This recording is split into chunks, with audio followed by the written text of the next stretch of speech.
Saya senang sekali, and it's a big honor for me to be here at Davos.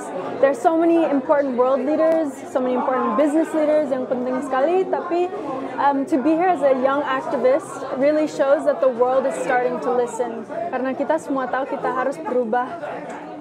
Iya, bisa kamu ceritakan sesi-sesi apa saja yang akan kamu ikuti di World Economic Forum ini dan pesan apa yang ingin kamu sampaikan lewat sesi-sesi tersebut? So, kemarin kita sudah punya sesi dengan 10 young change makers yang hadir di meeting ini dengan Profesor Klaus Schwab. Itu intimate sekali, kecil kamarnya seperti ini, and we all got to exchange ideas and suggestions to the World Economic Forum. Tapi besok saya akan kasih like a speech addressing to the whole audience, a lot of interviews.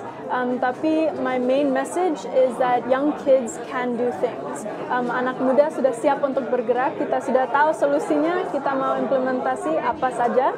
And cerita dari Bye Bye Plastic Bags, sudah 6 tahun kita punya kampanye ini untuk melarang kantong plastik di Bali, dan Bali tahun 2019 sudah melarang kantong plastik. So this is an example of what one island can do. Now the rest of Indonesia can follow, and the rest of the world can follow. Jakarta will follow. Yes. Pretty soon, like this 2020. Ya, dan sekarang Bye Bye Plastic Bags itu mulai di Bali, tapi sekarang kita di 50 lokasi di seluruh dunia, di 29 negara.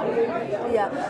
Apa hasil nyata apa yang kamu harapkan bisa dihasilkan oleh World Economic Forum? Karena kan banyak juga yang menganggap bahwa ini forum yang elitis dan banyak juga yang skeptis seperti itu. Ya, ini forum yang besar, so ada banyak orang yang punya ide-ide sendiri, mau membuat a commitment, tapi kalau dia pulang, komitnya dilupain. So I think what is important here as young people is that we have to make sure that we're holding our leaders accountable.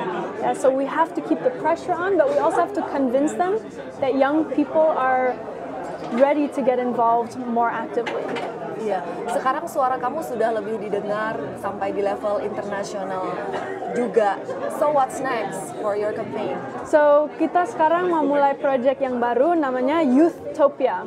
So idenya untuk membuat tempat untuk semua anak muda di seluruh dunia untuk bertemu and create workshops, create trainings on how we can all get involved in creating impact.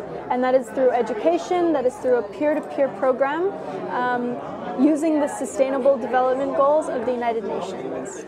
You're Kalau asking? untuk kampanye Bye Bye Plastic Bags. Ya, pengurangan plastic bags plastik. ini sebenarnya kalau untuk kamu sendiri targetnya apa? What's your target for our country, Indonesia?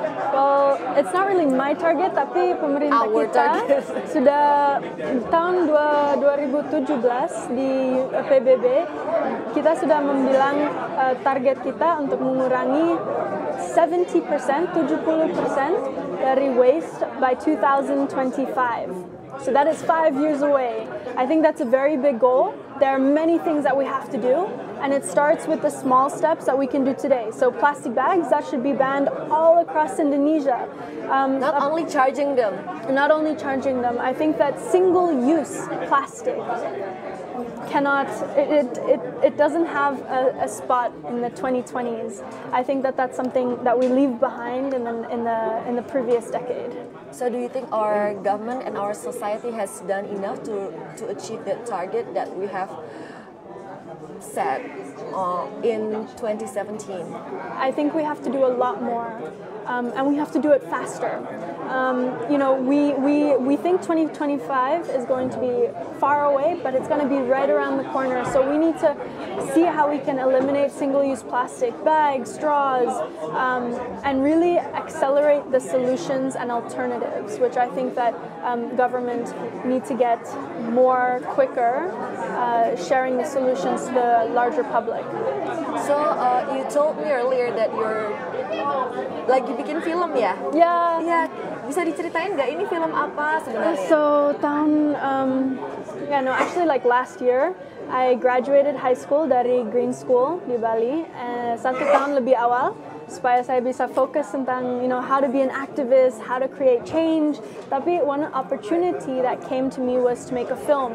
And this is about other young change makers around the world, talking about refugee crisis, the agriculture industry, girls' access to education. And I went around and I interviewed a lot of these young change makers to understand why. Kenapa anak muda sekarang bergerak? Kenapa? Like, why are we feeling so motivated to get involved? And that will be coming out this year. It's namanya Bigger Than Us. So it's really exploring the notion that our generation stands for something bigger than ourselves. So who are involved in this project di dalam proyek film ini? So di film ini actually one of them who is in the movie ada di Davos. His name is Mohammed Al-Junde. He's a Syrian refugee, but he's become so much more because he created his own school. Mary Finn, who is a captain on a refugee rescue boat. Winnie in Uganda, who teaches female farmers how to farm and the best practices. So many young people, but there's 8 that we cover in all these different topics. Terakhir, kalau kamu boleh kasih pesan atau masukan untuk pemerintah Indonesia, what would it be? I think invest in human capital, really turn to the people, include them. Indonesia is one of the youngest nations in the world, and I think that more and more we're seeing Indonesia become a population full of startups, full of tech innovation. We have to be able to include it and to play a role in creating regulations.